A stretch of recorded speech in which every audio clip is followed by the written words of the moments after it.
My husband's company threw an extravagant Christmas dinner at the Drake Hotel in downtown Chicago. White tablecloths, crystal chandeliers dripping with garland, a 12-foot tree in the corner that probably cost more than my car. I wore the emerald green dress he picked out, smiled at all the right moments, and played the role of the supportive corporate wife to perfection. What Kyle didn't know was that I understood every single word of Mandarin Chinese, and when I heard what he told his boss about me, about us, about the life I thought we were building together, everything shattered. My name is Claire, and I married Kyle Hoffman 6 years ago. We met at a marketing conference in Boston. I was presenting on digital strategy for nonprofits. He was there representing his tech startup, all confidence and charm. He told me I was brilliant, that my presentation made him see his company's marketing in a completely new way. 3 months later, he proposed at the John Hancock Center, and I said yes without hesitation. The first 2 years were good. We lived in a renovated loft in Wicker Park, spent weekends exploring farmers markets. Kyle's company was growing, and my career in nonprofit marketing felt meaningful. I managed campaigns for a children's literacy foundation, worked directly with donors, saw the real impact of the work we did. Then, Kyle's startup got acquired by a massive tech conglomerate called Helix Solutions.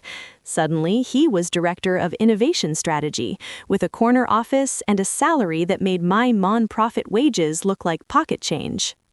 Things shifted after that, not all at once, but gradually. Kyle started working longer hours, traveling constantly. Our conversations became shorter, more transactional. When I tried to tell him about a successful fundraising campaign, he'd nod absently while scrolling through his phone. "That's great, babe," he'd say, not looking up. "Hey, did you pick up my prescription?" Looking back now, I see how I made myself smaller to accommodate his growing ego. About 14 months ago, I was doom scrolling through Instagram one sleepless Tuesday night when an ad popped up for a language learning app. The featured language was Mandarin Chinese. I'd taken 2 semesters in college, back when I thought I might work in international development. I'd loved the challenge of it, the way the tones completely changed meanings, the elegance of the characters. That night, lying in the dark, listening to my husband's rhythmic breathing, I downloaded the app just to see if I remembered anything. I remembered more than I expected. Within 2 weeks, I was hooked. Every evening, after Kyle retreated to his office or fell asleep in front of CNBC, I'd sit at our kitchen island with my earbuds in, working through lessons. I subscribed to a Mandarin podcast, started watching Chinese dramas on Netflix. I didn't tell Kyle, not because I was actively hiding it, but because I'd learned not to share things he'd dismiss. 8 months earlier, I'd mentioned wanting to take a photography workshop. He'd laughed, not cruelly, but in that casual way that made me feel ridiculous. "Claire, you take pictures on your iPhone like everyone else. What do you need a workshop for?" After that, I learned to keep my interests quiet. So Mandarin became mine. I found a tutor on italki, a patient woman named May in Shanghai who met with me twice a week via video chat. I joined online study groups, started reading simplified novels, began following Chinese news sites. By the time a year had passed, I could understand conversational Mandarin fluently. Every new word I learned felt like reclaiming a piece of myself I'd buried. It felt like proof that I was still someone beyond Kyle's wife. Then, 3 weeks before Christmas, everything came to a head. Kyle came home early on a Wednesday. "Good news," he said, loosening his tie. "We're closing a huge deal with a Chinese manufacturing partner. The CEO is flying in from Shanghai for the holidays. My boss, Gregory, is throwing a Christmas dinner at the Drake next Thursday. Spouses are expected." "What time?" I asked. 7. "Wear something elegant. That green dress would be perfect." He grabbed a beer from the fridge. "Oh, and the CEO, Lin Zhao, his English is pretty limited. Gregory and I will be handling most of the conversation in Mandarin. You'll probably be bored, but just smile and look engaged. It's important for optics." My hand tightened around the spatula I was holding. "You speak Mandarin?" Picked it up over the past couple years. I'm pretty fluent now. It's actually one of the main reasons Gregory's considering me for VP of Global Strategy. He didn't ask if I spoke it, didn't wonder what I did with my evenings. Why would he? In his mind, I was just the non-profit wife who would smile prettily and stay quiet. I turned back to the stove. That's wonderful, honey. I'm proud of you. After he left the kitchen, I felt something cold and clear settle in my chest. An opportunity had just dropped into my lap, a chance to hear how Kyle really talked about me when he thought I couldn't understand. The next week and a half crawled by. I spent every spare moment reviewing business Mandarin vocabulary, practicing formal speech patterns, making absolutely certain I could follow a professional conversation without revealing I understood. The Thursday before Christmas arrived cold and sharp. I wore the emerald dress as requested, paired it with the diamond earrings Kyle had given me for our anniversary. I looked at myself in the mirror and saw exactly what he wanted, a presentable wife who wouldn't embarrass him. The drake was spectacular. Evergreen garlands wrapped around marble columns, poinsettias flanking the entrance. The private dining room had floor-to-ceiling windows overlooking Michigan Avenue, where Christmas lights twinkled against the dark lake beyond. Kyle checked his reflection as we walked toward the dining room. "Remember," he said, his hand at the small of my back, "just be pleasant. Don't try to participate in the business discussion. Keep answers brief. We need everyone focused on the partnership." I nodded, swallowing the bitter taste rising in my throat. Gregory greeted us with broad smiles. Lin Zhao arrived exactly at 7, flanked by 2 associates, all in impeccably tailored dark suits. He was mid-50s, with steel gray hair and sharp eyes behind frameless glasses. They exchanged pleasantries in English at first. Then, as the first course arrived, butternut squash with crispy sage, the conversation transitioned into Mandarin. Kyle's fluency surprised me. He spoke smoothly, confidently. They discussed production timelines, manufacturing costs, quality control protocols. Lin Zhao turned slightly toward me and asked in Mandarin what I did for work. Kyle answered before I could even pretend not to understand. "Oh, Claire works at a non-profit.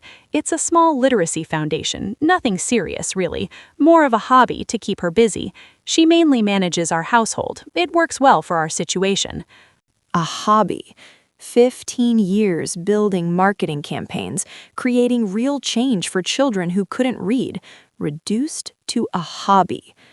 I kept my face perfectly neutral and let the conversation flow around me. The second course arrived, pan-seared scallops. Kyle was different in Mandarin, more aggressive, more boastful. He exaggerated his role in projects, took credit for team initiatives. Then Gregory mentioned work-life balance. Kyle laughed. The sound made something inside me go cold. "To be honest," he said in Mandarin, "my wife doesn't really understand the business world. She's content with her simple life at the nonprofit. I handle all the real decisions, finances, career strategy, investments. She's mainly there for appearance. Keeps the house running, looks appropriate at events, doesn't demand too much attention or have competing ambitions." He took a bite of scallop, continued. "It's actually ideal for someone in my position. She's low maintenance, agreeable, stays in her lane. It frees me up to focus on what matters." I gripped my fork so hard my knuckles went white. Lin Zhao made a non-committal sound, and I saw discomfort flicker across his face, but he redirected the conversation toward market analysis. Kyle wasn't finished. Gregory asked about stress management. "I have my outlets," Kyle said, and his smile was ugly now. "There's a woman in our finance department, Jade. We've been seeing each other for about 8 months now." The world tilted sideways. "My wife has no idea, of course," he continued. "Jade gets it. She understands ambition, understands the game. She's strategic, going places. It's refreshing after coming home to someone whose biggest concern is whether we're hosting Christmas at our place or my mother's." 8 months. He'd been cheating on me for 8 months. I sat perfectly still while inside I was disintegrating. "I've also been moving some assets around," he said, lowering his voice, "setting up offshore accounts, restructuring investments, just smart financial planning. If the VP position comes through, I need flexibility. Can't have everything tied up in joint accounts where she'd have to sign off." He was hiding money, our money, preparing for a future that clearly didn't include me. Gregory shifted uncomfortably. Even Lin Zhao's expression had cooled, but neither challenged Kyle. The rest of the dinner passed in a blur. I ate mechanically, smiled when appropriate, stayed silent. Inside, I was planning. The dinner ended around 10. Lin Zhao shook my hand, said in careful English, "It was pleasure to meet you, Mrs. Hoffman. I wish you very happy holidays." Something in his eyes made me wonder if he understood more than he'd let on. The drive home was quiet. Kyle seemed pleased with himself. "That went really well, Claire. The VP position could be mine by February." "That's wonderful," I heard myself say. At home, Kyle disappeared into his office. I stood in our living room, still wearing the emerald dress, looking at our Christmas tree, and felt completely untethered. Then I walked into our bedroom, closed the door, and called Harper. Harper had been my college roommate, my maid of honor, my best friend before Kyle's subtle discouragement had pulled us apart. She'd gone through her own brutal divorce 4 years ago. She answered on the third ring. "Claire, it's almost midnight. Are you okay?" My voice cracked. "Harper, I need a lawyer." I told her everything. She listened without interrupting. "First," she said, "breathe. Second, what he's doing with those accounts, if he's hiding marital assets, that's financial misconduct. It could be fraud. But Claire, don't confront him yet. We need to be strategic." "What do I do?" "Starting tomorrow, you're going to gather documentation, bank statements, tax returns, investment records. Take photos, email yourself copies. If he's moving money, there will be evidence. We'll find it." "Harper, I'm scared." "I know, but you're also smart and capable, and you just proved that by learning an entire language without him knowing. You can do this. And Claire, you're not alone anymore." After we hung up, I sat on the edge of our bed in the dark and let myself feel everything I'd been holding back. Rage, betrayal, grief, humiliation. But underneath it all, something else was growing, something cold and sharp and absolutely clear. I wasn't going to be the decorative wife anymore. I wasn't going to be dismissed and cheated on while smiling prettily at Christmas dinners. I was going to take back my life, even if it meant destroying everything I'd built to do it. The next morning, I woke up before Kyle, made coffee, and started planning my next move. Kyle left for work at his usual time, barely glancing at me as he grabbed his travel mug and briefcase. The moment his car pulled out of our building's garage, I moved. His home office was organized to the point of obsession. Color-coded filing system, labeled folders, everything in its place. I found bank statements going back 4 years, tax returns, investment account information, insurance policies. I photographed everything with my phone, uploaded it all to a private cloud drive Harper had set up for me the night before. And there it was, buried in a folder labeled Personal Investments, 2 accounts I'd never seen before, both showing regular transfers. $73,000 moved over the past 9 months to a bank in the Cayman Islands. Our joint savings, the account we were supposed to be using for a down payment on a house, had been systematically drained.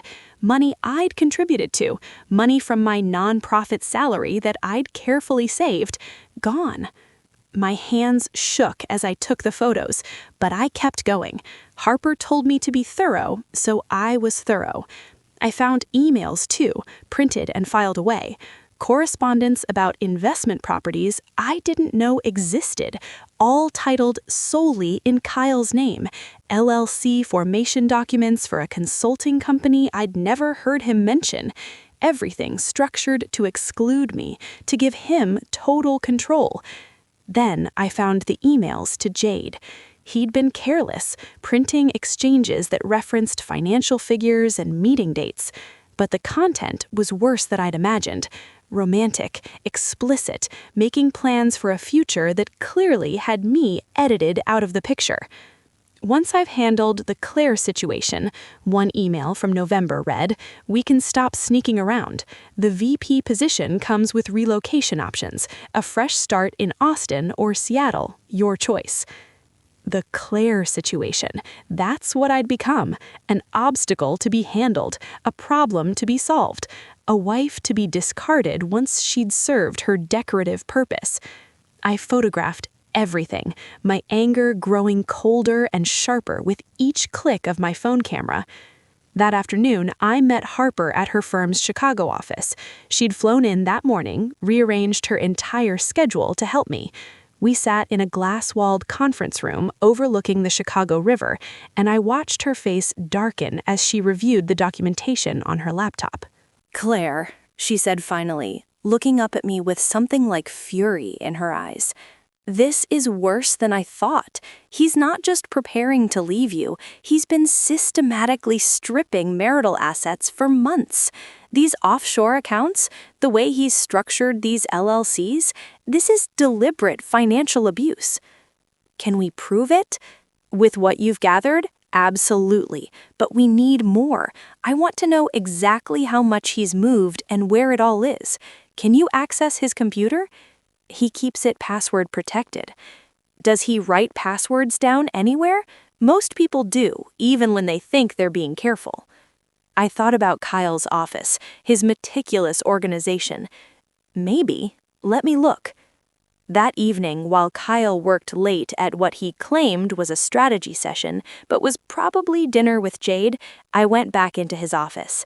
I found a small leather notebook in his desk drawer, the kind with an elastic band holding it closed. Inside, passwords, account numbers, login credentials for everything from his email to his banking apps to his personal investment portfolio. I photographed every page. Harper worked fast. Within 3 days, she'd traced the money, documented the transfers, built a case that showed clear intent to hide marital assets. She'd also hired a private investigator who confirmed the affair with Jade, complete with photos of them leaving a hotel in River North on a Tuesday afternoon. "Here's what we're going to do," Harper said during our meeting that Friday. "We file for divorce next week, right after Christmas. Simultaneously, we report his financial misconduct to Helix's ethics board. These offshore accounts, the way he's been moving money, it violates company policy. He could lose everything, Claire. His job, his reputation, any chance at that VP position." I sat across from her, coffee going cold in my hands. "Are you sure we should go that far? The company piece feels nuclear." "He was already planning to leave you with nothing," Harper said, her voice firm. "You read his emails. He's been preparing to discard you like you never mattered. I'm not saying this to be cruel, Claire. I'm saying this because you deserve to come out of this with what's legally yours, and he needs to face consequences for what he's done." She leaned forward, her eyes intense. "Do you know what happens to women who try to be nice during a divorce, who try to be understanding? They get screwed. They walk away with nothing while their husbands hide assets and start fresh with their mistresses. I've seen it 100 times. We're not doing that. Not to you." I thought about Kyle's face at that Christmas dinner, the casual cruelty in his voice as he reduced me to a convenient appliance, the way he'd laughed talking about his affair, about moving our money, about his plans for a future I wasn't part of. "Okay," I said, "let's do it." Christmas came and went in a blur. We drove to Kyle's mother's house in Evanston, smiled through dinner, exchanged gifts I'd bought and wrapped while he'd been too busy with work to help. His mother gave me a beautiful cashmere scarf and told me how lucky Kyle was to have me. I hugged her and felt like a fraud, knowing what was coming. The plan was set for the week after New Year's. Harper would file the divorce papers on Tuesday, January 3rd. Wednesday morning, Helix's ethics board would receive our evidence package detailing Kyle's financial misconduct. That Tuesday arrived cold and brittle, the kind of January morning where the air hurts your lungs. I got dressed for work like normal, kissed Kyle goodbye like normal, drove toward my office like normal. Then I turned around and went to Harper's hotel instead. We sat in her suite drinking coffee I couldn't taste, watching the clock. At 9 a.m., Harper filed electronically. At 9:30, a process server would deliver the papers to Kyle at his office. At 10, the ethics board would receive our email with attachments. My phone was off. I didn't want to see his calls or texts as his world imploded. At 11:15, Harper's phone rang. It was her assistant, confirming everything had been delivered. Papers served. Evidence received. Helix had immediately placed Kyle on administrative leave pending investigation. "How do you feel?" Harper asked, watching me carefully. "Terrified," I admitted, but also, for the first time in years, like I can breathe. I stayed at Harper's hotel that night and the next.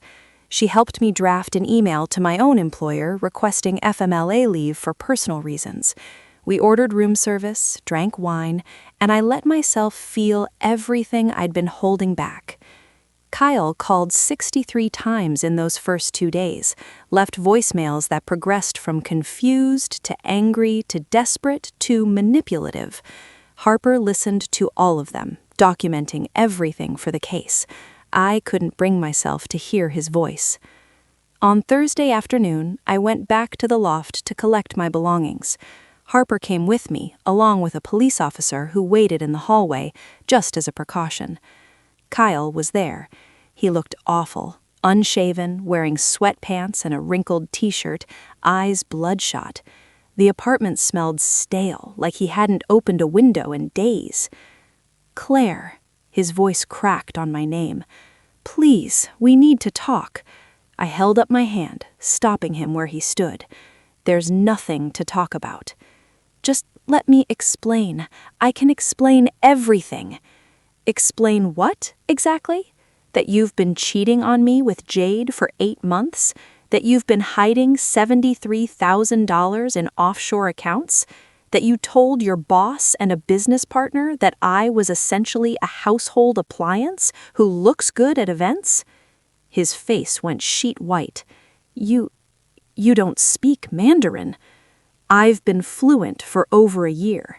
Funny how you never asked, never wondered what I did with my evenings while you were working late, or working Jade." He sank onto our couch, our beautiful gray sectional that we'd picked out together 3 years ago when everything still felt possible. "The company put me on leave. They're investigating. Claire, I could lose everything. My job, my career, everything I've worked for. That's not my problem anymore." I started walking toward our bedroom, toward the closet where my clothes hung next to his expensive suits. "Wait," his voice was raw, desperate.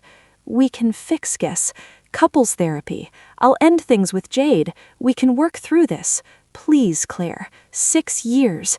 Doesn't that mean anything?" I turned back to look at him. Really look at him.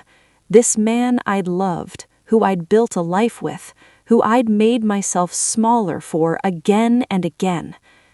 "At that dinner, you told Lin Zhao that I was low maintenance, that I didn't demand too much attention or have competing ambitions that would complicate your life. You said I was mainly there for appearance. Do you even remember saying that?" His silence was answer enough.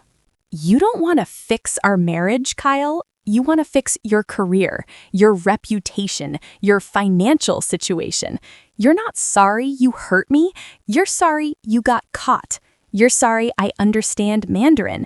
You're sorry the convenient wife turned out to be paying attention. That's not fair." "What's not fair?" I said, and my voice was steady now, clear.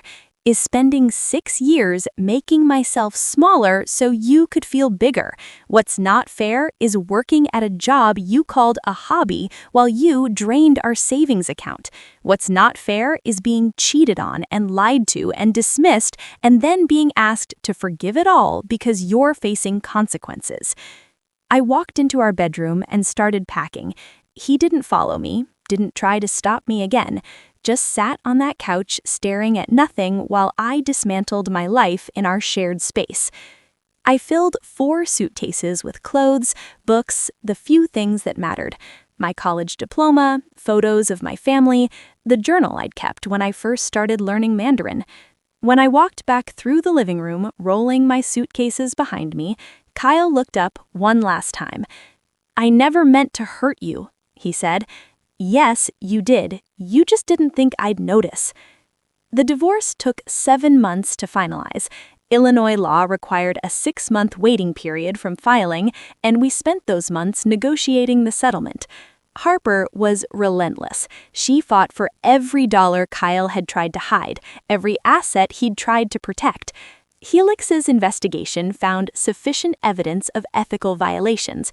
They terminated him in February. He found another position eventually at a much smaller company with a title that was 3 steps down from director and a salary that was half what he'd been making. The offshore accounts had to be disclosed and divided. The LLCs he'd formed, the properties I didn't know about, everything became part of the marital assets split. In the end, I walked away with half of everything he'd tried to hide, plus spousal support for 4 years while I transitioned careers. But the best part, the thing that still makes me smile when I think about it, happened in March. Lin Zhao reached out through LinkedIn. His message was brief but warm. He'd heard about the divorce, he said, and had been impressed by my grace under difficult circumstances at that Christmas dinner. His company was opening a U.S. office in Chicago, needed someone to lead marketing and communications who understood both American business culture and Mandarin. Would I be interested in discussing the opportunity?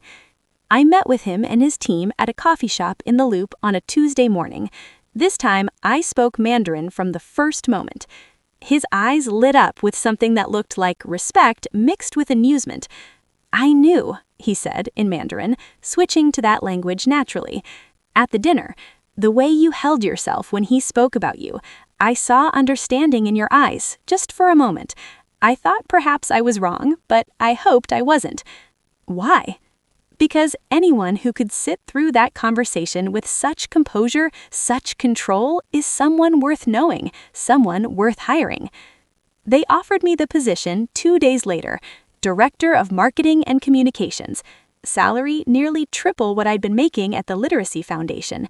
I accepted without hesitation. I've been with Lin's company, now called Bridgepoint Technologies, for almost 2 years now. I've traveled to Shanghai 4 times, built genuine friendships with colleagues there, developed campaigns that have exceeded every projection. I'm good at this work, really good, and I'm valued for it. I never remarried. Dated a few people, nothing serious. I'm not opposed to love, but I'm no longer willing to make myself small for it. The right person won't ask me to. Kyle sent me an email once, about a year after the divorce was final. He'd gotten married again, to someone from his new company. Not Jade. Apparently, that relationship hadn't survived his career implosion. He apologized for how things ended, said he hoped I was well, that he'd learned from his mistakes. I never responded. Some chapters don't need epilogues. I still study Mandarin, though now it's woven into my daily work life in ways I never imagined. I read Chinese literature for pleasure, watch films without subtitles, have conversations that range from business strategy to philosophy with my colleagues in Shanghai. The language that started as a secret escape became the thing that saved me, that showed me I was capable of more than I'd been allowing myself to believe. That Christmas dinner at the Drake was simultaneously the worst and best night of my life. Worst because I heard truths that shattered everything I thought I knew about my marriage. Best because it finally pushed me to act, to stop accepting less than I deserved, to stop being small. So, if you're listening to this and you're in a relationship where you feel invisible, where your interests get dismissed, where you're made to feel like you're asking too much by simply existing fully, pay attention to that feeling. Learn the language, whatever that means for you. Gather your evidence, find your Harper, document everything. And when you're ready, take back your life. It won't be easy. There will be nights where you question everything, where you wonder if you're overreacting, where the loneliness feels crushing. But on the other side of that pain is a life where you get to be fully yourself, where your voice matters, where you're not decorative, but essential. That life is worth fighting for. I'm sitting in my office right now, looking out at the Chicago skyline lit up for the holidays. In a few hours, I'll head to Bridgepoint's annual Christmas party. I'll wear something I chose, say what I think, and take up all the space I want. And I'll do it all in whatever language I damn well please.